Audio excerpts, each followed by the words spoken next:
왕조님 계시니 내가 가는 광야의 길 험하고 고뇌도 나는 가겠네. 생명수 맑게 흐르는 생명수 맑게 흐르는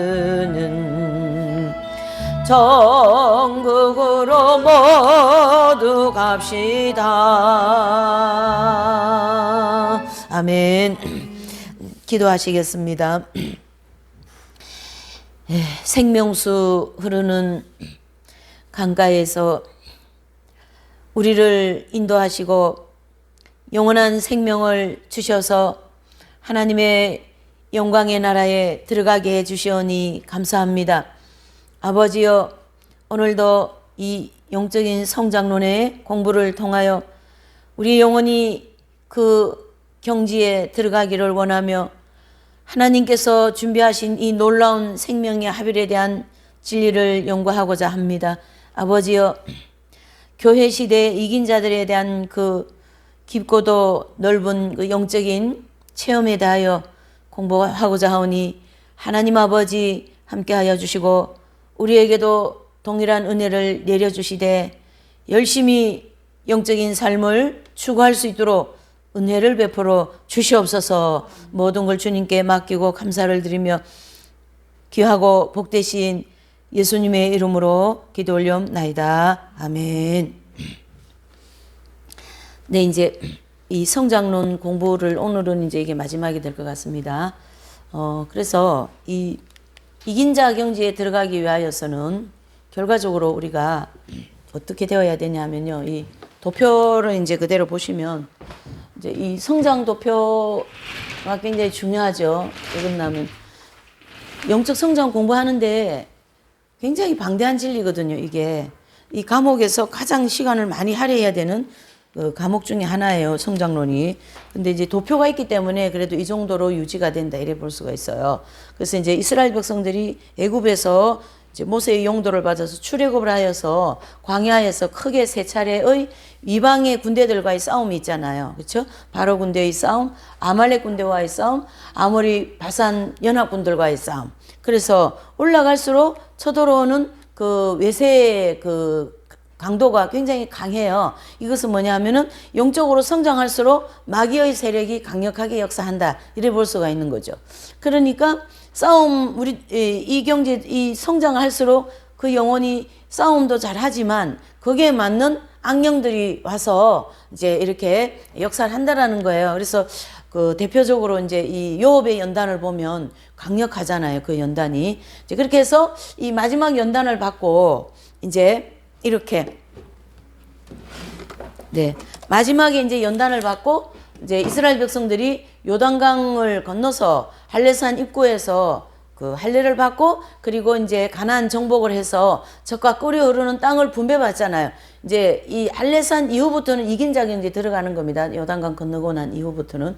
그래서 이제 요 내용을 철로 역정에서는 이제 미궁에서 전신갑주를 입는다 이렇게 얘기하십니다. 그래서 이 여호수아 안수 받고 난 이후에 미디안 군대들과의 싸움이 있거든요. 그래서 이 싸움에는 백전백승을 하잖아요. 사불론과 싸움에서 백전백승하는 것 같은 입장이다라는 거죠. 이 도표적으로 보면 이대로 가고 있어요. 그 영혼이 이 이제 영적인 성장을 하면서.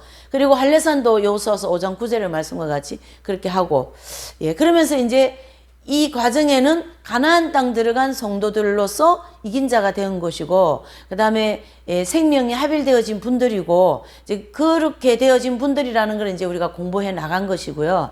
그 다음에 이 과정에서 핵심적인 게, 그러니까 요 가나안 땅 들어가기 위해서 이 과정에서 무슨 일이 있었냐 하면, 죄악성과 정욕을 다루셨는데요.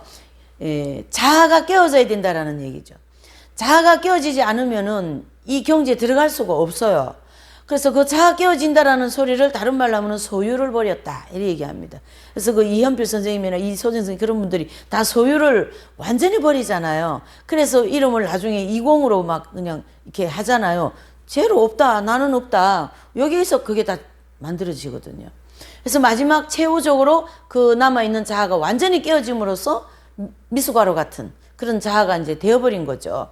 그래서 거기 보면은 책에 보면 어느 짓궂은 사람이 지나가다가 이재수 선생님 여기 기둥에 또 묶어놓고 갔어요. 나올 때까지 꼼짝 말라고. 짓궂은 사람이죠. 하루 정신이 일이 있는 사람 같으면 왜 이러냐 그러고 풀고 가기도 하고 하는데 그분이 오후에 갔다 올 때까지 여기 묶여 있었어요. 왜 이렇게 안 풀고 갔냐 그러니까 내가 올 때까지 있으라지 않았냐고. 그래 바보 됐다니까 이 과정 통과해버리면. 그게 바보예요. 네. 그렇게 해서 자아가 완전히 깨어지고 난 이후에 이 과정에 들어간다. 바로 애굽에서 나온 60만 명은 이 과정을 통하여 완전히 죽고 새로운 60만 명 여기 개수 있잖아요. 개수. 그래서 여기서 개수하는 거예요. 광야에는 개수가 없어요. 개수해보니까 헤아려보니까 딱 60만 명이잖아요. 그 60만 명은 나의 옛사람은 다 죽고 나라는 새로운 한 사람이 탄생했다라는 그 모형적 진리거든요. 그리고 그 새로운 사람이 가나안 땅에 들어간 것처럼 나의 새로운 사람이 영적인 가나안 땅 들어간다 이렇게 볼 수가 있는 거예요. 그래서 이제 성장론을 그렇게 공부하였고 이제 이 시간에는 여기 있잖아요. 여기 쪽 전신갑주를 입는 체험 그렇죠? 여기 또 미디안 왕들과의 싸움. 네. 요 세 번째 연단 과정에 이렇게 종합적인 입장은 보면 마귀가 주는 마귀를 통해서 주시는 환경은 어떤가? 엄청난 환경이죠. 그래서 어떤가 여기에는 욥의 연단을 이제 접목해 보면 되고요. 그다음에 이제 모든 소유를 다 버리는 과정이라 그랬잖아요. 이제 오늘 공부는 이제 요거는 지난 공부한 거 약간 설명하는 거고요. 오늘은 이제 그래서 지난 공부한 거 설명하는 거예요. 그래서 영적인 것과 육적인 거 분리하는 과정이 이 과정이 세 번째 연단은요. 요 과정이 네. 그 다음에 철저히 회개하면서 정결케 되는 과정이고, 그 다음에 정욕과 재성이, 재성과 정욕이 실업자 같이 됐다는 얘기인데요. 이 재성이, 여기까지 훈련받기 전에는 재성이 움직였다라는 것이고요. 요 과정을 통과하고 나면 죄성이 움직이질 않아요. 죄를 완전히 다스릴 수 있는 능력이 됐어요. 그래서, 이 내용은 실업자가 되었다라는 것은 홀랑벗은 여자를 봐도 음욕이 생기지 않는다라는 거, 마음에서 음욕이 이렇게 음란성 죄가 움직이질 않는다는 얘기죠. 계속 그거를 눌리면서 다스렸기 때문에 이 죄도 발전을 하거든요. 그래서 죄를 자꾸 지으면 안 돼요. 그 사람이 죄를 자꾸 짓는 그 죄성이 넘어지는 부분이 있거든요. 그건 왜 그러냐면 그 죄를 자꾸 지어가 그 길이 나서 그래요. 그렇기 때문에 그 악습이라 그러잖아요. 그 악습을 빨리 고쳐야 돼요. 그래야 그 길난길을 빨리 막아야 된다라는 뜻이죠. 마귀가 역사를 못하도록. 그런 원리로다가 이 죄성이 실업자 됐어요. 아무리 미운 사람이 있어도 미운 마음이 안 올라 오늘. 그렇게 이제 하나님이 보시니까 너 이제 죄악성이 안 움직이는구나. 얘들이 안 움직이는구나. 얘들이 안 움직이는구나. 예? 식욕, 무력, 성욕, 명예욕, 수면욕, 사물에 대한 애정, 남녀간에 대한 애정, 친구간에 대한 애정, 혈육에 대한 애정 안 움직인다는 얘기예요. 그때 하나님께서 영적 할례를 딱 시켜주시는 거예요. 걔들 때문에 안 된 거거든요. 자, 그래서 이긴 자가 이제 되어진 분들이고 이긴 자 경지에 저렇게 해서 들어가는 것이고 이제 이 참고 사항에 보면요, 십자가의 요한 성자가 증거한 영성의 밤에 대하여서 십자가 요한 성자는요. 이 두 번째 연단을 감성의 밤이라고 정리를 해놨고, 그쵸? 그 다음에 이 세 번째 연단을 영성의 밤이다. 이렇게 정리를 해놓으셨어요. 그래서 이 내용을 조금 살펴보면 더, 내용을 디테일하게 좀 이렇게 정리를 할 수가 있어요. 그래서 십자가 요한 성자는 교회의 뭐라고요? 박사 혹은 신비 박사 이렇게 얘기합니다. 예. 그리고 아빌라이 대리사와 그 성령과 함께 가르멜 수도회를 개혁하고 이곳저곳 수도원을 많이 설립하여서 많은 수도자들과 성직자들을 이제 그 영성 지도자로서 이제 많이 그렇게 이제 배출도 했고 훈련도 많이 시켰고 이래 볼 수가 있어요. 또 거기에 핵심적인 사상은 뭐냐면요. 그리스도인들이 감성의 밤과 영성의 밤을 통과하여 사랑의 합일, 즉 하나님의 생명이 내주합일되는 목표에 도달해야 된다는 걸 더욱더 영적으로 진보되어 하나님과 친밀한 그 이제 결합, 그렇죠. 그것이 완덕이라는 단어도 씁니다. 까지 성장해야 한다라는 것을 이분들은 설명을 했죠. 그래서 이 요한 성자는 하나님의 그 합일에 대하여서 신비적이며 그리고 뭐예요? 실제적이라는 거예요. 또한 뭐죠? 체험만 근거하지 않고 이것을 신학적인 모든 원리를 종합적으로 정돈하여서 가르쳤다.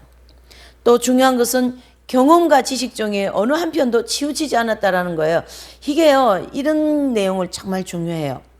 어느 한쪽에도 치우치지 않았다라는 것은 우리가 기도 많으면 기도에 치우치고, 말씀 공부를 많으면 말씀에 치우치고, 은사가 많으면 은사에 치우치고, 막 휘둘리거든요. 막 치우치거든요.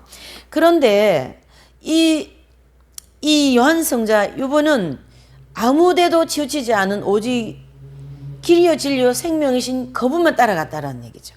그래서 명예가 굉장히 높아질 수 있는 환경에도 거기에 전혀 개의치 않았어요. 또 기분이 엄청 안 좋을 때도 거기에 전혀 개의치 않았다는 얘기죠. 좋은 곳에서든 안 좋은 곳에든 전혀 거기에 흔들리지 않았다. 그런 뜻이 되는 거예요. 어디에도 치우치지 않았다. 이 요한 성자는 하나님과의 합일에 대하여 신비적이며 실제적이며 체험에 근거하지 않고 신학적인 모든 원리를 종합적으로 정돈하여 가르쳤고 경험과 지식 중에 어느 한편도 치우치지 않고 조화된 그렇죠 내용과 명석한 논증으로 체계적인 그러한 이 모든 영성에 관계되는 걸 정리하였다라는 건데요. 조화된 내용이 또 중요한 단어입니다. 조화로워야 되는데 어떤 사람은 막 이게 막 옳다고 얘기하고 어떤 사람은 저게 옳다고 막 치우쳐요. 이 사람이요. 자기 체험한 그 방향으로 있어. 근데 그렇지 않았다. 치우치지 않았다. 상당히 체계적이죠. 십자가 요한 성자의 저서를 보면 성도들이 하나님과 사랑의 합의를 이루기 위해서 어디를 통과해야 된다요? 영성의 밤, 즉 광야의 세 번째 연단 과정을 통과해야 된다고 볼 수가 있어요.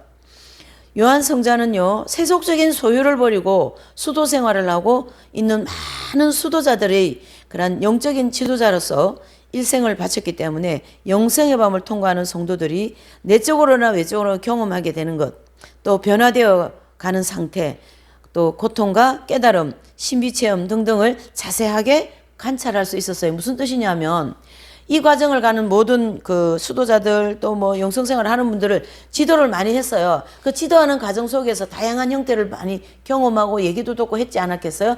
그러한 것을 많이 체험을 했다 이런 뜻이에요. 네, 이 요한 성자께서 또 허드슨 테일러나 요한 웨슬레 또 하천풍은 이러한 성자들은 똑같은 성결 은총을 받고 하나님의 생명이 내주합일되어 영적으로 장성한 분들이지만 어떤 그 선교 활동이나 여러 가지 선한 사업을 위하여 많이 헌신한 분들이기 때문에 이 내면적인 영적 진리에 대해서 체계적으로 정돈해서 발표한 내용은 없어요. 왜 그러냐면 이 업적 중심으로 많이 이분들은 활동을 했습니다. 그러나 이제 이 요한 성자는 그런 외향적인 활동보다도 내적 활동을 많이 하신 거죠. 그래서 그런 쪽으로 훈련도 시키고 교육도 시키고 하셨기 때문에 그런 쪽으로 더 많이 정돈을 하고 계신다 이래 볼 수가 있는 거죠. 그러나 십자가 요한 성자는 내면적인 영성생활에 대한 관찰력이 풍성한 분이므로 그가 저술한 책들을 보면 영성의 밤에 대한 견해들 자세하게 알 수 있습니다. 그 영성의 밤에 대한 견해들을 또 이러한 진리를 다양하고 자세하게 설명하고 있지만 산발적으로 기록하고 있기 때문에 쉽게 이해하기가 어려운 문제점이 있어요. 그래서 우리가 이 공부했으니까 요한 성자의 그런 어두운 밤이라든가 그런 책을 읽지 이해가 되죠. 그 책을 안 읽고 만약에 공부를 안 하고 그 책을 읽었다면 그 요한 성자가 막 그 어려움 있고 또 메마른 단계 이런 얘기를 할 때에 내가 조금 경험한 거를 거기다 그냥 접목해 버리는 거예요. 그래서 좀 착각을 많이 하게 만듭니다. 그 책들이 오히려. 예. 왜 그러냐면 이런 종합적인 걸 잘 모르기 때문에요. 네, 그런 좀 의류도 이렇게 만들어낼 수 있다. 그런 뜻이 됩니다.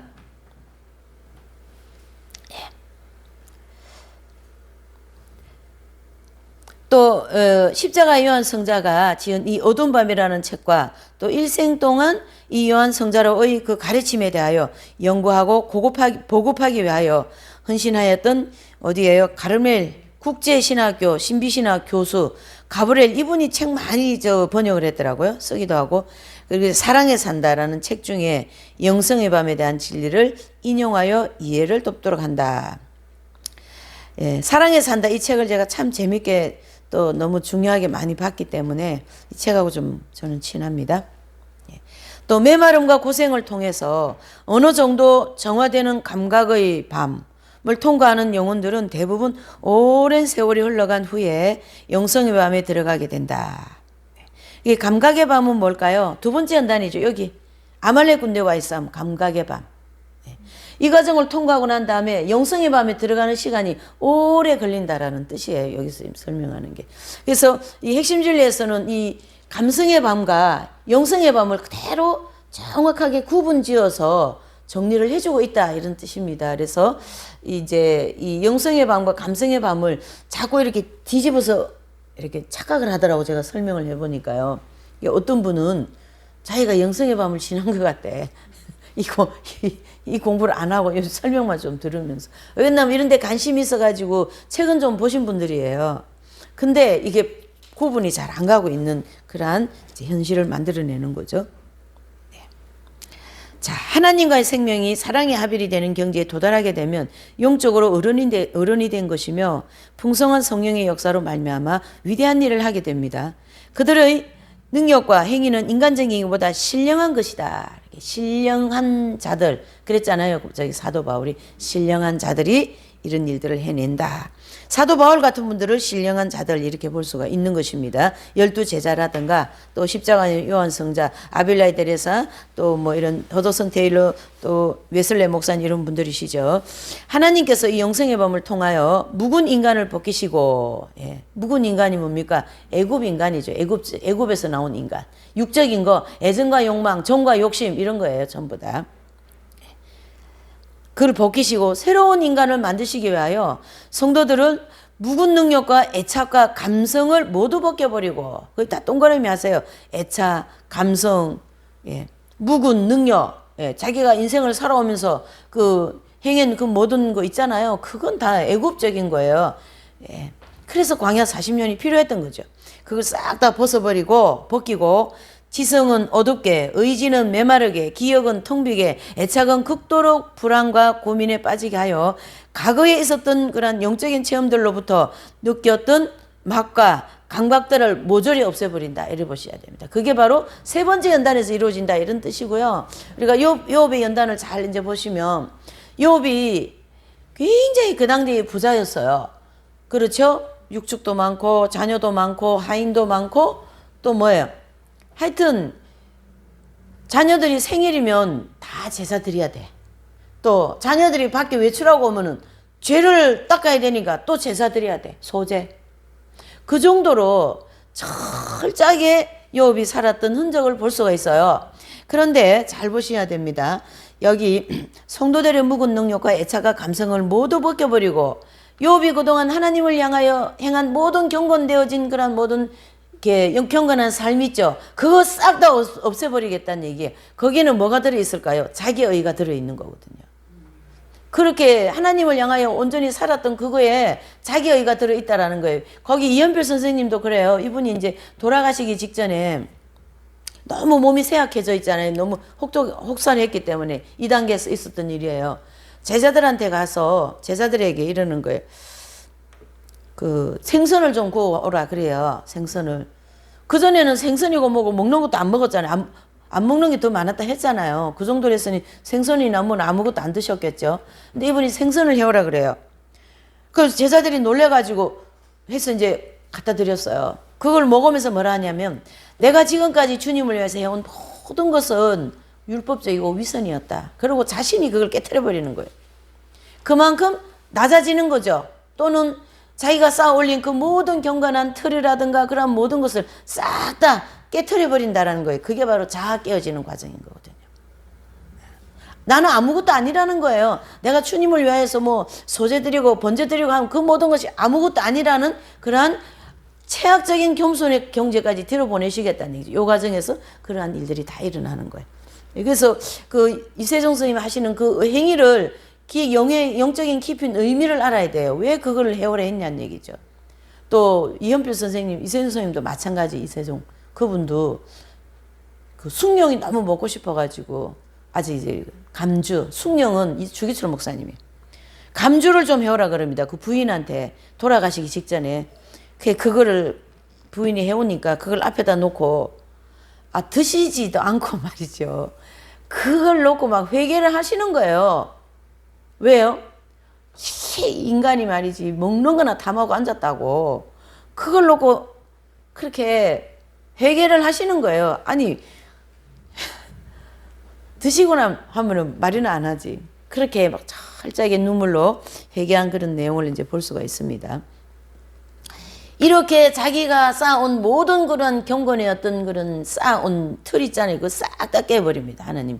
그걸 가르쳐서 여기서 마지막 묵은 능력과 애착과 감성을 모두 벗겨버리고 지성은 어둡게 의지는 메마르게 기억은 텅 비게 그러한 모든 애착과 극도의 불안과 고민에 빠지게 하고요. 그래서 이 십자가 요한성자는 똘레도 감옥에서 굉장한 애착과 극도의 불안함 때문에 고통스러웠어요. 내가 이래서 정말 죽는 거 아닌가. 왜 하나님 나한테 응답이 없으시지? 왜 하나님 나에게 아무 말씀 없으시지? 지금 그 똘레도 감옥에서 동료들한테 매일 말이죠. 축구공 같이 차임을 받고 주먹밥 밥 던져주는 그거 먹고 그렇게 말이죠. 그 동료들한테 완전히 그렇게 짓밟히고 있는데 하나님은 아무 말씀도 안 하시는 거예요. 그러니까 얼마나 불안하겠냐 말이죠. 그런 과정 속을 통하여 완전히 그런 고민에 빠지게 하면서 이제 영적인 체험들로부터 느꼈던 맛과 감각들을 싹 없애버립니다. 그래서 거기 뭐라고 해놓으셔서 이 없앰은 졸리니까 읽어보세요. 그 단락 시작. 이 없앰은 사랑의 합일이라는 신비롭고 실질적인 하나님의 사랑이 영안에 도입되기 위하여 요구되는 뭐예요?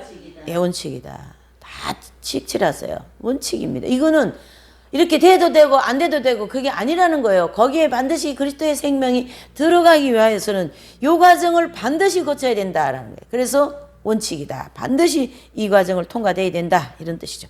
해서 영성의 밤이란 영혼에게 나타내시는 하나님의 한 작용으로서 그 영혼을 육적인 것들과 영적인 것들에 대한 무지 또한 불완전한 것들로 즉 죄로부터 정화시키는 것이다. 관상가들은 이러한 경험에 대하여 주보적 관상 혹은 신비신학이라고도 얘기한다. 그래서 이제 주보적인 관상, 이 신비신학, 이러한 이제 단어는 어떤 신학적인 그러한 단어가 되겠죠. 이런 과정에서 부르게 되는. 자, 이 영성의 밤을 통과하는 성도들의 영혼은 하나님께서 은밀히 가르치시며 사랑으로 돌봐주십니다. 그래서 사람의 어떤 요업을 보세요. 친구들이 와서 아무리 얘기해도 이 단계는 사람이 와서 주변 사람이나 누가 와서 이렇게 위로할 그런 단계가 아니에요. 여기에는 누구하고 해야 돼요? 하나님하고 해야 돼요. 아무 피조물하고는 위로는 아무것도 정리가 안 돼요. 창조주 하나님이 오셔야 됩니다. 그래서 요업이 이 단계에서 마지막에 어떻게 해요? 하나님께서 딱 오시잖아요. 그래서 너희들 다 비켜라. 내 종 요업과 내가 직접 대면하겠다. 그러면서 주님이 창조의 원리를 말씀하죠. 너 저 돌에 있는 소를 만들 수 있나? 풀을 만들 수 있냐? 그러니 할 말 있어요? 없어요? 이 피조물이. 없죠? 그래서 죄에 앉아 회개하더라. 이렇게 되면서 이긴 자격이 들어가는 거예요. 요업이요. 예. 그래서 이 요업의 이 연단을 우리가 이 세 번째 연단이라는 걸 알아야 돼요. 근데 이제 기존에서 보면 이 요업의 연단은 조금만 힘들어도 여기도 막 접목되고 여기도 접목되고 막 그럽니다. 그래도 또 성경이니까 그 영적인 힘을 받고 이제 가는데 요업의 연단은 정확하게 여기 영성의 밤. 예. 이러한 관상은 사랑겨운 하나님의 지혜로운 하나님께서 영혼 안에서 중요한 결과를 만드시는데 그것은 당신과의 합의를 위하여 그 영혼을 씻고 빛내며 준비하신다는 것이다. 그 중요한 일이 뭘까요? 생명의 합의를 위한 작업이다. 이래 볼 수가 있는 거죠. 이와 같은 관상 생활을 통하여 나타나는 하나님의 빛과 지혜가 매우 밝고 맑은 반면에 그 빛을 발견하게 된 영혼은 어둡고 불견하다는 그것 때문에 겪어야 하는 괴로움이 굉장히 큽니다. 나는 너무너무 불결한 거예요. 너무 더러운 거예요. 근데 나에게 비춰지는 저 빛은 너무너무 밝고 너무 거룩하니까 이게 비교를 못 하겠는 거예요. 뭐 어느 정도 맞아떨어져야 비교를 하든지 말든지 하지. 이게 비교가 안 되는 거죠. 그것 때문에 또 엄청 이 영혼은 고통스럽습니다. 그래서 이 과정을 지금 통과하고 있는 영혼은 굉장히 영이 맑고 양심이 백촉으로 환하게 밝아져 있기 때문에 자신에 대한 죄와 정욕에 대한 그런 육적인 것들을 더 잘 발견이 되는 거예요. 예, 그래서 더 괴로운 거죠.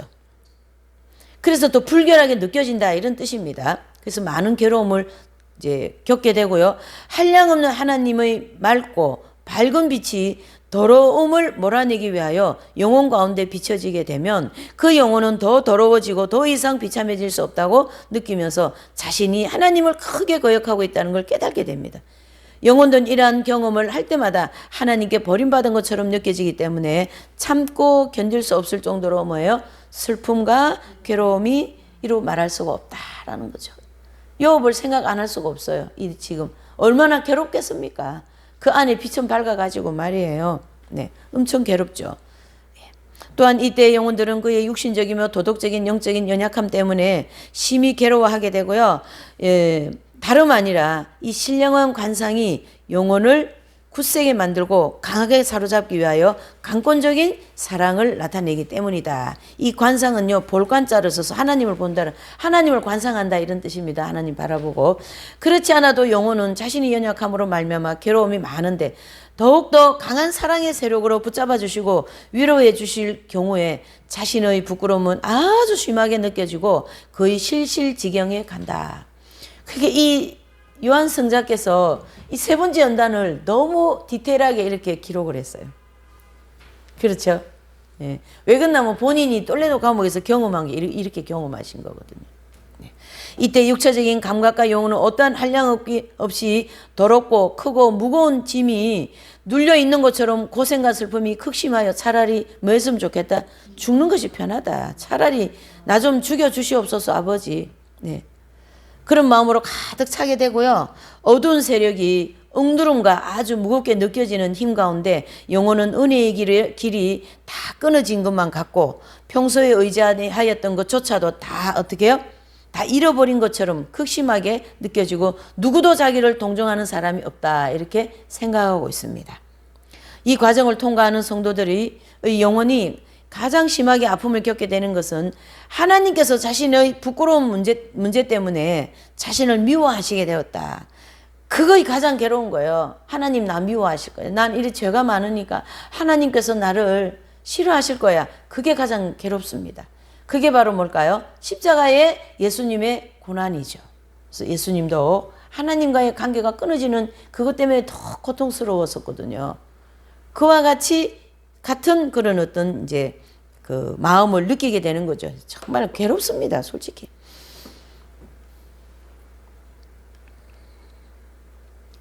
이 과정을 통과하는 영혼이 가장 심하게 아픔을 겪는 것은 하나님께 자신의 부끄러운 문제들 때문에 미워하시는 그런 캄캄한 어둠과 절망 속에 내어버렸다라는 것이고 심각한 생각과 느낌이 이러한 경험보다 더 슬픈 영혼은 내 고통은 없다. 이러한 정화의 밤이 영혼을 조일 때 되면 죽음의 그림자와 그 비탄 그리고 지옥의 고통을 아주 생생하게 경험하게 되는데 그것은 자신에게 하나님이 없다라는 것을 뼈저리게 느끼기 때문이다. 비탄. 그렇죠? 그래서 이 비탄은 어디에서 온 비탄이냐면요. 아담의 비탄이다. 이래 볼 수가 있는 거죠. 아담의 비탄. 아담으로부터 전술이 아니죠. 이어받은 원죄. 예. 유전죄. 그거를 본질적인 걸 비탄하는 거죠. 아담의 비탄. 아담의 비탄은 결국 지옥 갈 수밖에 없는 거잖아요. 그래서 지옥의 고통을 겪는 거예요. 지옥 같은 고통. 예. 이 과정을 통과하는 영혼들이 관상 생활을 하는 가운데 나타나는 하나님의 초월성, 즉 존엄과 위대하심을 깨닫고 경험하는 중에 이와 비교되는 자신이 기막힌 빈곤, 비참을 통감하게 되는 것으로서 이 정화되는 과정에서 겪게 되는 가장 큰 고통 중에 하나이다. 영혼은 구미를 당기게 하는 세 가지 소유, 즉 현세적, 육신적, 영성적. 그것들에 대한 그 빈곤과 철저한 공허를 자기 안에서 아주 심하게 느끼는 까닭에 그 영혼은 스스로 좋아하는 소유들과 좋아하지 않는 소유들을, 즉 죄악들과 결합의 비참함과, 그렇죠? 죄를 짓는 행실들 있잖아요. 그 마음, 나타나는 생각, 감정, 이런 모든 것들이에요. 예. 그 메마름과 지각의 공허, 또 어둠 속에 버려진 자신의 영을 발견하게 된다. 하나님께서는 이 영성의 밥을 통과하는 성도들이 영혼을 온전히 정화하기 위하여 이러한 모든 일을 관상을 통해 하시게 됩니다. 이 관상 가운데서 영혼들은 육신적인 도움과 지적인 것들이 모두 끊어지고 없어지게 되기 때문에 마치 공중에 매달려서 숨을 쉬지 못하고 있는 것처럼 더 큰 고생을 하게 된다. 네.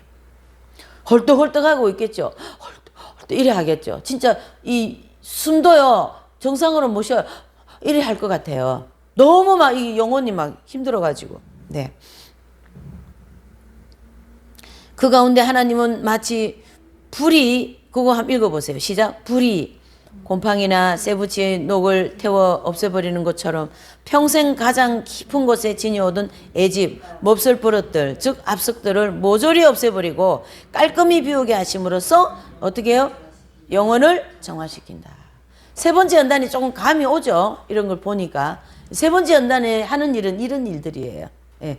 마지막 찌꺼기 남은 거 싹 닦아내는 그런 과정이죠. 해서 이와 같이 애집, 악습이 영혼 깊은 곳에 뿌리를 내리고 있으므로 영혼은 육적인 것이나 영적인 것이나 빈곤이나 공허 외에도 심한 불안과 또 내적 고민을 많이 겪게 됩니다. 이러한 영혼의 중심에 자리 잡고 있는 애집, 이 애집을 또 에고라고도 합니다. 에고. 예. 그래서 이 에고와 같은 애집의 녹을 떨쳐버리고 정결케 되려면 철저한 자기 뭐가 필요해요? 자기 보존과 자기 말살이 필요하다라는 얘기예요. 그러니까 자아가 완전히 깨어져야 된다 이런 뜻이죠. 자아가 조금이라도 남아있으면 안 되고 사정없이 깨어져야 된다 그런 뜻입니다. 제가 또 사정없이 얘기해버려야 되겠어요. 속 시원하게요. 완전히 깨트려 버립니다. 하나님. 뿐만 아니라 이 어두운 밤을 통과해 오는 고도, 무의탁으로 말미암아 어떤 가르침이나 영성의 지도자를 통해서라도 위로와 신뢰를 얻지 못하기 때문에 당하게 되는 고통이 극심합니다. 주님께서 당하신 뜻대로 영혼의 정화를 끝내시기까지는 그 고통을 없애기 위하여 어떠한 약이나 수단 방법을 동원할지라도 아무 소용없고 도움이 될 수가 없습니다. 또 하나님께서 그렇게 안 하시고요. 우리가 이 광야에서 보면 이렇게 이제 필요에 따라서 사람도 만나게 하고 이런 진리나 세미나 뭐 이런 걸 만나게 해서 은혜를 받게 해서 그걸 통과시키는데요. 요 과정은 그게 안 된다고요. 그런 어떤 피조물로부터 오는 것은 안 된다라는 것을 말씀하고 있는 거죠. 네. 이러한 용어는 마치 손발에 묶여있는 사람이 깜깜한 지하 감옥에 갇혀 있을 때 볼 수도 없고 움직일 수도 없고 아래와 같이 위에나 아래나 어떠한 도움을 받을 수 없는 것과 같이 아주 빈곤하고 초라하고 연약한 상태를 빠진 것입니다. 그러나 이와 같은 경험은 영혼이 겸손하고 온순하게 되어 온전히 정화되기까지 겪는 고통이므로 하나님의 영광 오직 그 하나만 될 만큼 영혼이 가늘고 얇고 순일하게 순진하게 된다 이런 뜻이에요. 하기까지 되는 일이다. 이것은 사랑의 합의를 체험하도록 하실 때까지 하나님의 자비를 나타내시는 정도에 따라 다르고 정화의 강약의 시간의 그 장단에 따라 다르다. 이게 사람마다 다 정화해야 된 내용이나 그런 분량이 다르기 때문에 틀린다 이런 뜻이고요. 정화시키는 영성의 밤을 비록 강할지라도 참으로 순결하기 위해서는 그 연단 기간이 몇 해 어떻게 가도 끝까지 갑니다. 여기 들어온 분들은 영혼이 이 영성의 밤을 통과하는 중에 고통이 가감되는 때도 더러 있어서 푸짐한 영의 고통이 수월한 가운데 하나님의 벗다운 사귐과 평화, 그런 맛을 크게 체험하게 되는 건데요. 이와 같은 은혜를 푸짐하게 받고 싶을 때면 아직도 불완전하고 불결한 뿌리가 남아있다는 사실을 알지 못하고 있기 때문에 고생이 다 끝난 줄로 착각하기도 한다. 예, 무슨 뜻이냐면요. 은혜를 푸짐하게 받고 또 받고 싶은 마음이 있잖아요. 그 마음이 있으면 그 사람의 자신이 아직 뭐죠? 아직 내가 하나님께 이 아담의 비탄 같은 비탐을 못 느끼고 있다 이런 뜻이에요. 네. 못 느끼고 있어요. 그 주신 은혜에 감사해서 막 이렇게 감사가 되지 그거를 제쳐버리고 이 요한 성자는 그걸 제쳐버리고 자신의 그 비참함 그게 더 크거든요. 그래서 안 내려주셔요. 그런 영혼은 그게 구세어라 금손아 같이 잘 달려가니까 안 주시고 너무 힘들어하면은 조금 이렇게 알량을 베푸신다라는 뜻이에요.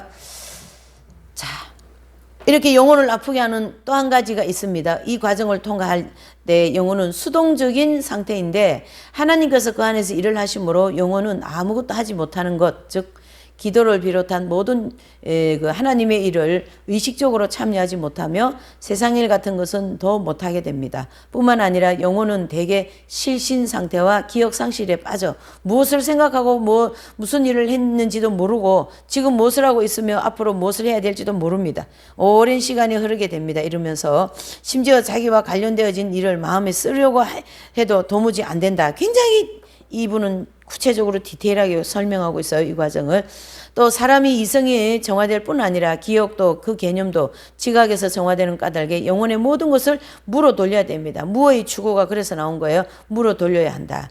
이러한 정화가 없으면 영성의 맛을 마음껏 다 느끼고 흐뭇하게 맛볼 수가 없습니다. 그래서 습관적이거나 현실적인 애호, 정붙인 것이 이다 애고예요. 애호. 예. 정붙인 것이나 또 하나님이라도 남아있다라면 사랑이 합일되는 가운데 나타나는 영어의 그 심오한 맛을 절대 느낄 수가 없다. 이 일을 모두 하나님께서 하심은 영원히 오직 당신을 위하여 일체의 낙을 버리고 멀리하고 버림으로써 하나님의 그 세찬 사랑의 합의를 맞을 만한 자격을 얻도록 하기 위함이다. 그렇죠? 예. 그래서 이와 같이 하나님께서 정하는 방법을 통해서 이 사랑의 합의를 주기 시작하신다. 네. 이 영성의 밤은 직접적으로 하나님과 합일되는 날을 위하여 준비하는 과정이고요. 이 무서운 밤을 통하여 하나님께서 영혼을 겸손한 덕으로 튼튼하게 단장을 시킵니다. 하나님께서 영혼으로 하여금 자기의 비참과 무능함을 심각하게 느낄 수 있도록 하시고 그 초인간적인 관상기도를 통해서 자기의 뭐에 대해서 확신을 얻게 됩니까? 무에 대한 확신을 얻게 된다. 그러므로 이러한 영성의 밤을 통하여 정화된 영혼은 육체적인 쾌락이나 교만에 미혹되지 않으며 주님께서 주시는 가장 큰 은사를 받을 수 있게 된다. 이렇게 볼 수 있는 거죠. 또 우리가 잊어서는 안 될 것은 모든 성도들의 영혼이 언젠가는 반드시 완전히 정화되는 과정을 밟아야 한다라는 거예요. 그래서 그 밟아야 되는 과정이 이 땅이 될 수도 있고 저기 보이지 않는 어디입니까? 영계에서도 이 과정을 통과해야 된다라는 거예요. 누구나가 모든 집착과 불안에서 정화되지 않는다면 하나님의 온전한 합의를 이룰 수가 없습니다. 그래서 우리가 이 막 불안하고 막 이런 거 있죠. 다 죄악 때문에 그런 거예요. 네, 다 죄성 때문에. 그러므로 비록 하나님의 은총을 받으며 살다가 죽을지라도 그 영혼이 이 세상에 사는 동안 절제 없는 모든 욕망이 온전히 정화되지 않았다면 반드시 연옥에 가서도 어떻게 해야 된다? 정화되어야 된다. 대대적으로 나오는 것만요. 아예 연옥에 가서 정화되어야 됩니다. 우리 형제님. 네. 부인할 수 없는 하나님의 불별의 진리입니다. 이것은. 네. 뭐 가르쳐 준다고 뭐 있고 개신교 같이 뭐 안 가르친다고 없고 그것도 아니에요. 영혼 불별의 진리라니까 몰랐을 뿐이죠. 우리는 영성의 밤을 통과하는 영혼이 하나님의 확실한 은혜 가운데 닷을 내리고 있으므로 육적인 일을 아무것도 못하고 말하는 것도 아니다. 좀 더 구체적으로 말하면 이러한 성도는 아직 죄를 저지를 수도 있지만 영혼을 정화하는 관상 가운데 역사하시는 하나님을 로 말미암아 죄에서 멀어지게 된다라는 것이고 이 과정에서 영혼이 견디는 모든 힘은 성령의 은혜로 영혼을 비춰주시며 쏟아주시는 사랑의 결과이다. 성령께서는요 이 자신을 못 느껴도 계속 부어주시거든요. 그래서 그 성령의 부어주신 결과물이 뭐죠? 영적인 합일의 결과물이다라는 거죠. 그러니까 하나님이 농부고 농사 지을 때 그 막 알이 토실토실한 그런 열매를 거두잖아요. 우리 오늘 추수 감사 예배 드린 것처럼 우리 14만 4천 명이 가장 농사가 잘 되어진 그 열매들이란 말이죠. 그렇죠? 예. 그래서 처음 익은 열매 이렇게 표현을 한 거죠. 하나님께서 부어주신 사랑의 성령의 은사를 하나님의 주도권에서 나오는 것이며 이러한 하나님의 은혜로운 역사로 영혼은 정화된다. 그러니까 하나님의 주도권이 하나님 안에서 다 된다 이런 뜻이에요. 그래서 성령이 익은 열매다 이렇게 얘기하잖아요. 로마서 8장에 이와 같이 정화된 영혼은 하나님을 향한 경외심과 뜨거운 사랑이 생기고요. 차라리 1000번 죽을지라도 하나님을 거역하지 않겠다 이렇게 결심한다는 얘기예요. 또 감각적으로나 낙담을 하며 절망까지 끌려가는 듯 하면서도 죄를 짓는 위험에서는 아주 덩지고 있음을, 죄를 짓지 않은, 제가 이제 죄성이 그 실업자와 같이 된 거죠. 이렇게 훈련받으면서 이 영성의 마음을 통과하면서 행실이 정결케 되고 마음이 순수하게 되어 하나님의 뜻을 아무것도 거스르지 않게 되며 이때부터 하나님의 빛이 어떻게 해요? 폭포처럼 흘러 들어온다. 그래서 잔노 기용 부인은 이 경험을 하셨기 때문에 영혼의 폭포수라는 책을 쓰게 된 거예요. 네. 그래서 영혼의 폭포수라는 책을 여러분들이 다 사셨잖아요, 이번에. 제목 하나로 모든 것이 만약 말이 필요 없어요. 다 끝났어요. 영혼의 폭포수. 이게 막 그 연단, 세 번째 연단, 이분은 파시투어 과목에서 세 번째 연단을 통과했거든요. 그러니까 그 옛날에는 과목 지금보다 더 험악하잖아요. 습기에다가 그 물 줄줄 흐르는 거기서, 지하 과목에서, 거기서 막 오한에다가 감기에다가 몸살에다가 온 뼈마디는 쑤시고 다 아프고, 네. 자녀는 죽고 남편도 죽고 재산도 다 없어지고, 네. 그런 자기가 모든 가지고 있던 소유를 그 파스티오 감옥이라는 이 영성의 밤을 통과하면서 싹 다 제거시키시는 거죠. 그리고 난 다음에 영혼의 폭포수라는 거는 엄청난 은총이 내려오기 시작한 거죠. 멋지지 않으세요? 네. 십자가의 요한 성인은 그의 저서 중에 이러한 체험에 대하여 문을 활짝 열었을 때 집안에 들어오는 태양빛과 같다. 다음과 같이 상징적으로 설명하고 있습니다. 하나님은 태양빛이 문만 열면 기다렸다는 뜻으로 곧장 들어오시는 것처럼 깨끗이 닦여진 영혼 안에 들어오셔서 큰 은사로 꽉 채워주십니다. 이러한 하나님께서 태양처럼 당신을 모든 성도들에게 주시려고 항상 기다리고 계신다는 얘기죠. 여러분들에게도 저에게도요. 그러므로 성도들은 완전한 자아 포기로서 영혼의 문을 열지 않으면 안 된다라는 것이고, 그렇게 하면 하나님께서 성도들의 영혼 가운데 흘러 들어오시어 모든 것을 새롭게 변화시키실 것이다. 네. 이 대목은 사랑의 산다에 있습니다. 189에서 193페이지. 자, 이렇게 이 세 번째 연단을 하나님께서 이렇게 정화하셔서, 그렇죠? 그런 태양 같은 빛을 쫙 비춰주시는데요. 이제 이 요한 성자가 이제 책을 쓰셨기 때문에 이런 단어를 쓰셨는데, 책에 보면은 저기 태양의 빛이 쫙 비치는 그런 그림이 있는 책을 보셨을 거예요. 근데 그것을 이런 의미를 두고 그런 그림을 그려서 책을 쓴 거죠. 자, 이 과정을 이 8단 진복에서는 뭐라고 말합니까? 마음이 청결한 자, 하나님을 본다. 이게 바로 그 과정이잖아요. 하나님을 본다. 그래서 이 8단 진복은 성장론을 8단계로 나누어서 이렇게 주님이 말씀하셨다. 이렇게 말씀해야 돼요. 예. 복 받는 것으로만 나누면 안 되고, 그게 8단 진복이잖아요. 그러니까 영적으로 진보하는 복을 이렇게 나누어 놨다. 이래 볼 수가 있는 거죠. 하빌의 경제 이 복이 최고의 복 아니겠어요? 네. 그래서 하나님을 본다. 이렇게 볼 수가 있는 거죠. 자, 그러면 이 가나안 땅 할례산과 가나안 정복에 대해서 여기요. 할례산과 가나안 정복이잖아요. 이 과정을 조금 여기 살펴보자고요. 네.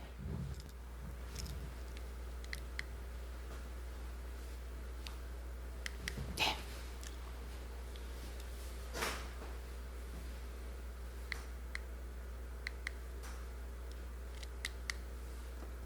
자, 여기 이제 요 경험을 하신 분들은 이렇게 이성보 목사님, 허드슨 테일러, 루터 이런 분들이. 그래서 이제 이 사람이 이 땅에서 우리가 보는 게 얼마나 불완전하냐면, 요한 성자도 루터를 이단이라 그랬어요. 왜 그러냐면 수도원 있다가 나가서 결혼을 하고 했기 때문에.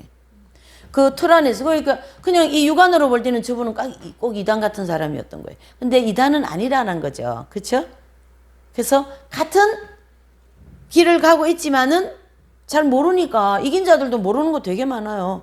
영적으로만 이렇게 되어진 거지 몰라요. 그러나 이제 이 선생님은 이런 쪽으로 하나님이 열으신 거죠. 이쪽으로 안 열면 몰라요. 요한 성자도 이런 진리 몰라요.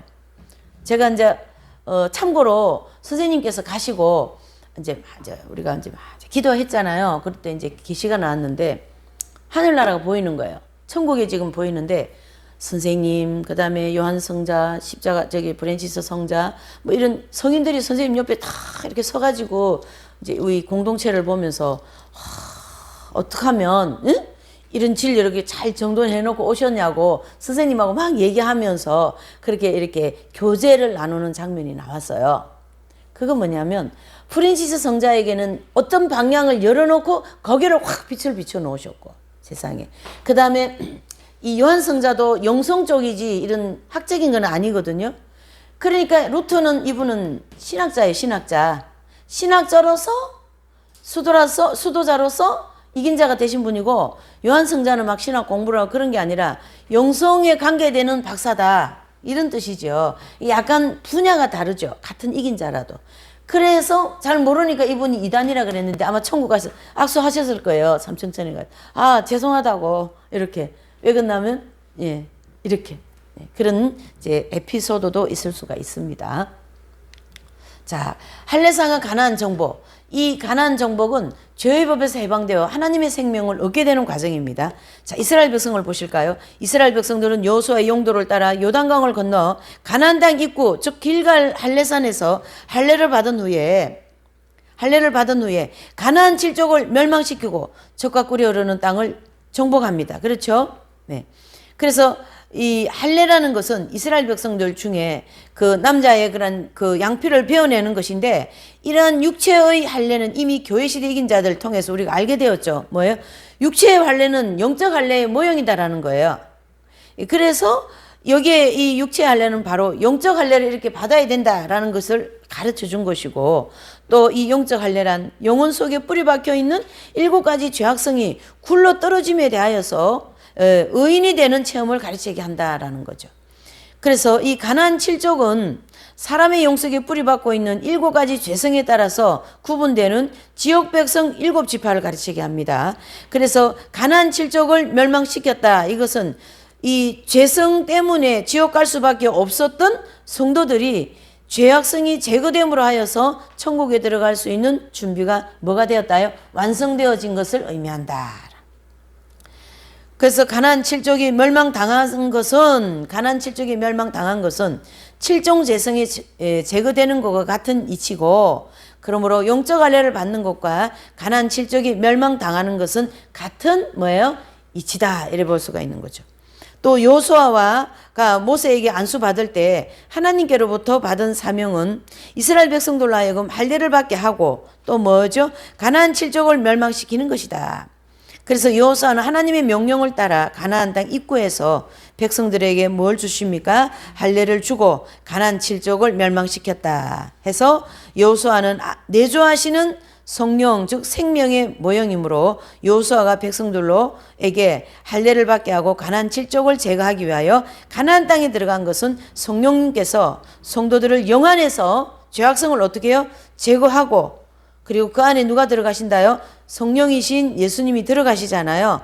그러니까 이 여호수아는 어디서 지금 이 활동을 하고 있어요? 바로 가나안 땅에서 하고 있는 거죠. 그래서 여호수아는 가나안 땅에서 이스라엘 백성을 인도하는 성령님의 모형, 합일되어진 성령의 모형. 모세는 광야에서 이스라엘 백성들을 인도하는 성령님의 모형. 이렇게 정리를 해볼 수가 있는 거죠. 네.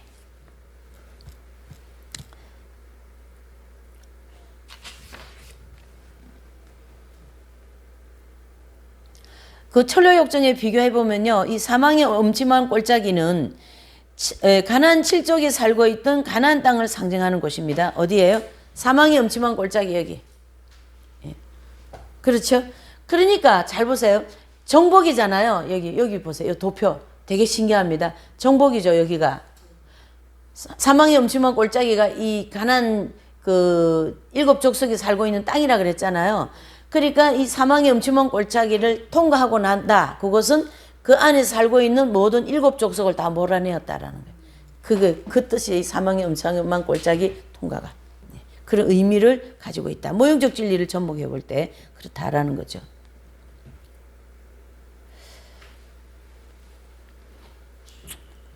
자, 그 다음에 이제 젖과 꿀이 흐르는 땅을 분배받는 거예요. 젖과 꿀이 흐르는 땅. 자, 여기 이제 보시면, 여기도 조금 나왔습니다. 여기 이제 뭐냐면, 하나님의 생명으로 거듭난 성도들에게 임하는 생명수 폭주에 대한 성도들의 증언. 아빌라에 내려사는 사랑의 공세. 썬다싱은 은혜의 소낙비가 내린다. 소낙비가 막 샥 내리는. 또, 오치만니는 생수의 강이 흘러넘친다. 이게 다 뭐예요? 들어오셔서 역사하는 체험을 이렇게 표현한 거예요.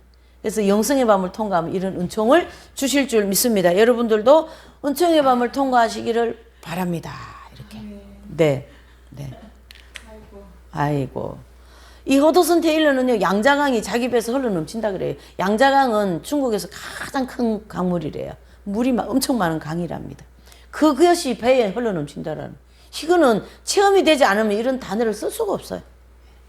또 마더 테레사는 이 세상을 품을 수 있는 하나님의 사랑이 내 안에 있습니다. 이렇게 표현한 거예요. 그 사랑이 들어와 계신다는. 이렇게. 그런데 뭐 세 번째 연단에 대해서는 하나님 없는 것 같이 보이고 너무너무 고통스럽거든요. 또 그냥 개신교 목사님들은 뭐 출애굽도 못 했다는 둥 하고 진짜 무식이 사람 잡는다니까. 그러니까 제가 아는 분도 이제 다 개신교 뿐이잖아요. 그런데 하여튼 진짜 심각하다니까. 뭐 이렇게 하면서 말이에요. 네. 자,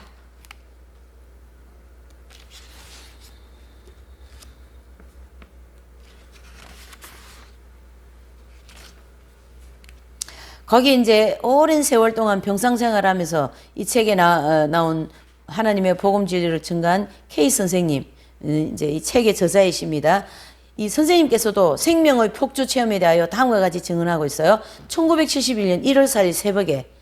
그래서 선생님 그 생명의 폭주 경험한 연도가 언제입니까? 그러면 71년도 1월 4일 그렇게 하면 되겠죠? 네. 새벽에 소낙비가 내리는 것 같기도 하고 폭포수가 떨어지는 것 같은 소리가 들리는 가운데 생명수의 폭주 체험이 시작되었다. 또한 이 말을 통하여 물이나 기름이 흘러 들어오는 것 같은 촉감으로 확실하게 알 수 있는 것이고요. 생명수의 유입이 시작됐다. 이렇게 표현했습니다. 이 생명수 폭주 체험은 성령 충만이나 성령의 감동 그리고 성령이 여러 가지 은사 체험을 하는 것과 전혀 다릅니다. 예, 완전히 다릅니다. 같이 보시면 큰일 나죠. 하나님께서 보내시는 생명수가 세차게 들어오는 이 체험은 청가, 촉가 그런 것으로 확실하게 알 수 있고요. 귀로도 들린답니다. 그래서 귀로도 어떻게 들리는가 하고 이제 설명을 이렇게 하셨어요. 그 옛날에 이제 우리가 라디오 같은 거 있잖아요. 라디오 이렇게 주파수 하려면은 치 소리 나죠. 그런 소리 난다는 얘기예요. 그래서 그럼 귀가 아플 것 같은데요. 그러면 그 영적인 거니까 귀가 아프진 않지. 참 무지하다니까 인간이. 네. 체험이 안 됐으니까요. 네, 그렇게 촉각으로 다 알 수 있다라는 거예요. 또 감각적으로도 다 기름이 흐르는 것처럼 이렇답니다. 이 생명수가 강하게 흘러 들어오는 중심부는 양쪽 눈썹 사이 어디입니까? 미간 여기. 예, 여기입니다. 그리고 이 생명수가 폭포수와 같이 유입되는 체험은 일시적으로 나타났다가 없어지는 것이 아니고 계속적으로 체험됩니다. 지금 시작되었습니까? 영원히 천국 가서도 계속해서 영원히 없어집니까? 안 없어집니까? 안 없어집니다. 이와 같은 생명수의 폭주 체험이 시작된 날로부터 지금까지 이 말씀을 증거할 때가 32년째입니다. 32년이 지났지만 잠시 동안도 중단된 일이 없습니다. 그리고 진리를 증거할 때나 대화할 때는 이슬비나 가을비처럼 약하게 체험되지만 조용하게 혼자 눈을 감고 있으면요, 막 폭포수같이 소낙비가 쏟아진다라는 얘기예요. 예. 막 그 주님을 딱 몰입해버리면 그게 관상이 진짜 오리지널 관상이에요. 그게 세차게 내리는 체험을 하게 됩니다.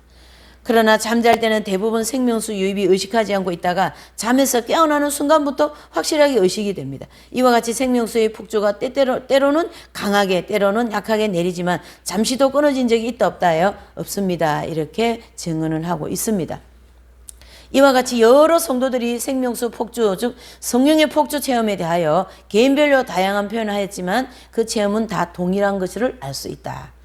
똑같은 체험입니다. 자, 모형적 진리에서 보면 이스라엘 백성들이 가나안 땅을 기업으로 분배받은 후에 모든 사명을 완수한 여호수아는 별세합니다. 그 후에 가나안 땅에 생활하던 이스라엘 백성들은 13명의 사사들을 통하여 통치를 받게 되죠. 그렇죠? 13명의. 그러면서 이제 사사 통치 시대가 들어가고, 그 다음에 오는 시대가 무슨 시대입니까? 왕권 통치 시대. 강력하게도 그 안에서 생명이 역사를 한다. 이렇게 사사 시대와 왕권 통치 시대를 정리해 볼 수가 있고요.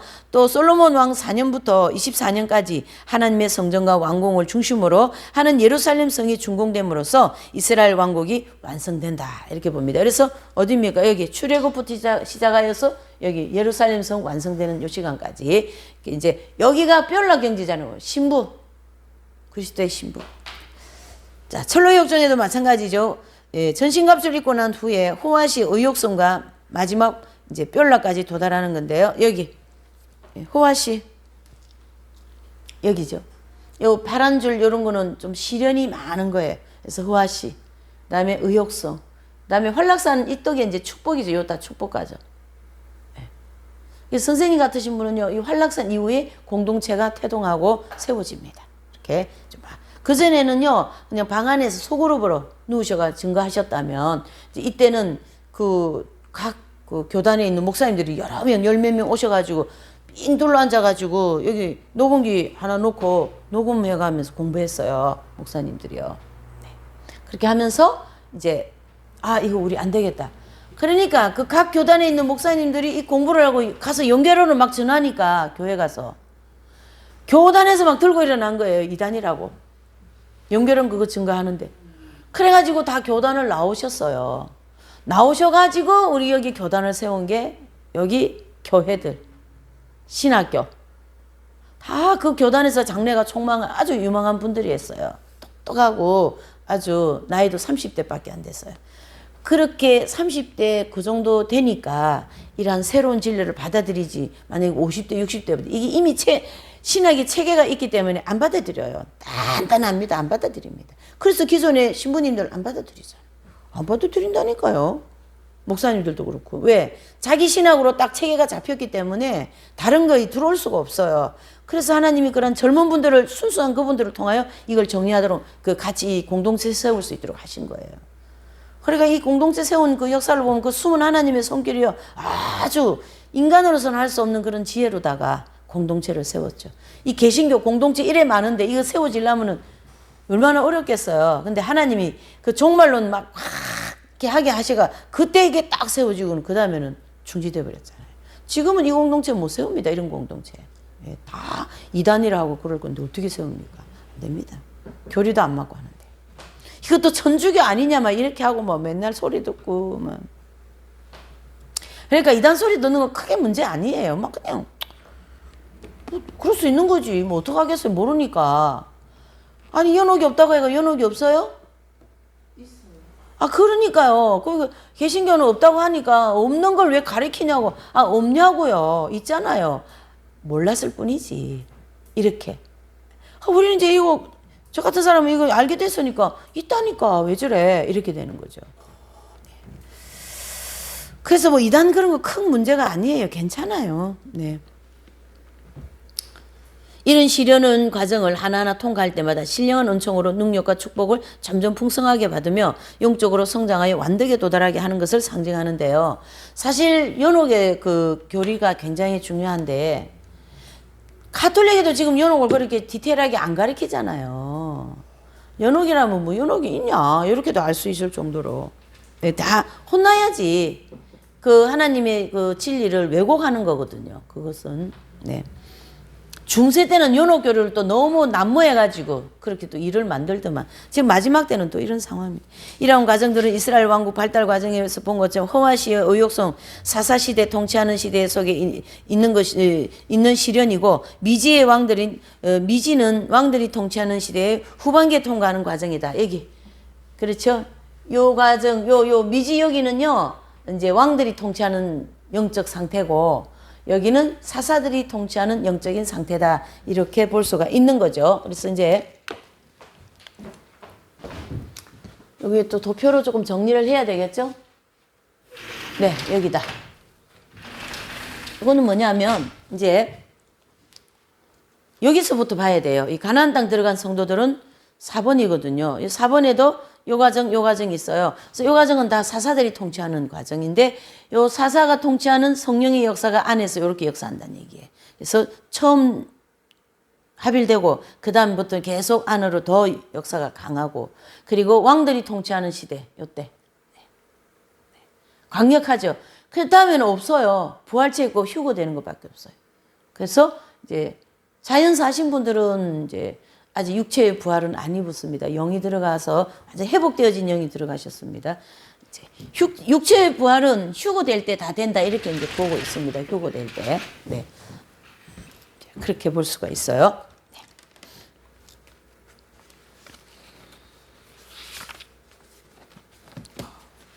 자, 8단 진복에서도 그렇게 나오고 그 다음에 이제 아브라함이 가데스 무리바 생수를 마실 때 체험한 때부터 여호수아가 모세 후계자 안수 받기 전까지 그 철로 역정에서는 가나안 입구에서부터 미궁의 전신갑주 있기까지 과정에 해당되는 거죠. 그 다음에 하갈을 통해서 출생한 이스마엘을 상속자인 줄 알고 있던 이제 가정이었기 때문에 하갈의 마음은 극도로 교만해지고 또 다른 그런 어떤 행포도 많이 나타났을 겁니다. 그래서 사라의 마음은 여주인이면서도 아들을 낳지 못했다는 이유로 무시를 당하는 괴로움을 또 슬픔 가운데 갈등을 참고 견디는 그런 생활을 많은 이제 그렇게 이런 과정을 겪었다 이런 뜻이에요. 이제 이 아브라함은 가나안 땅 들어오셔가지고. 또 아브라함이 사라와 하갈 사이에 당하는 어려움은 아주 많았을 겁니다.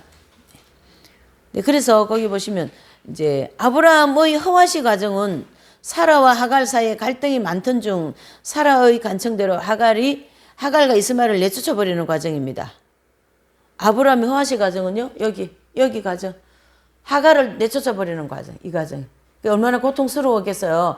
하갈에게도 자녀가 있었는데 이제 후처잖아요 후처 그렇죠 하갈은.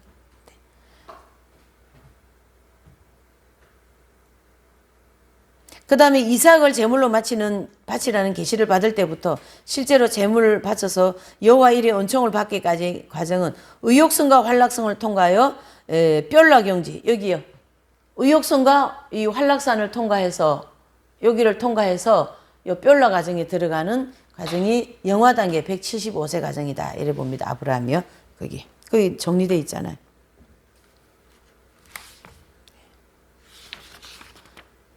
사도 바울도 그렇고 이제 거기 이제 쭉 다윗도 그렇고 쭉 이제 다윗 요셉 이제 이 모든 분들이 이제 그 여기 책에 나와 있는 내용은요 잘 보세요. 요 과정에서 그 다윗 요셉 바울 이분들은 요 가나안 땅 들어와서 허와시나 의욕성이나 이런 걸 경험하면서 그때 그 사건을 이제 그 사건을 통하여 이 허와시, 의욕성, 활락성 이걸 경험하면서 뼈라까지 가셨다라는 걸 쭉 기록해 놓은 거예요. 여기 읽어보시면 됩니다. 이거는 꼭 한번 읽어보세요. 그래서 딱 이 도표를 옆에 놓고 한 사람 체험한 거를 요가 허와시는 사도 바울의 어떤 사건이 접목된다는 걸 도표를 옆에 놓고 이렇게 체크를 해 놓으시면 나중에 공부하기 더 좋습니다. 여러분들이 어디가 이제 증거할 때도 되게 좋습니다. 네. 오늘은 여기까지 할게요. 꼭 요거 정리하세요. 그래가지고 프린트 하나 해오세요. 레포트 하나 드립니다. 그래서 진리 정돈이 마무리 잘 되고 우리 형제님도 꼭 해오세요. 네, 그거 읽으시고 도표 옆에 놓고